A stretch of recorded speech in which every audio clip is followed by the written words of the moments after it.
Welcome to the Tech Egg. Don't get scrambled. Enjoy the video. You begin by confirming identity and consent. This protects chain of custody and legal validity. Next, clean the subject's hands and remove anything that will distort ridges, because oils and polish hide detail. Once done, set your equipment, ink pad or live scanner and lighting, at a comfortable waist height so the hand rests naturally. Make sure the subject sits with forearms supported and fingers relaxed. Proper positioning minimizes smudges and produces clear ridge patterns for reliable comparison. You now capture the detailed impressions.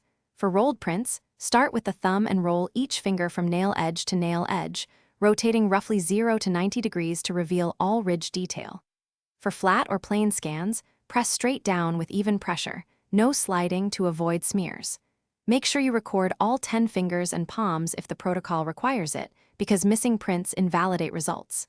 After each capture, label the image with ID date and your initials so the sequence stays clear. You finish by verifying every print for clarity.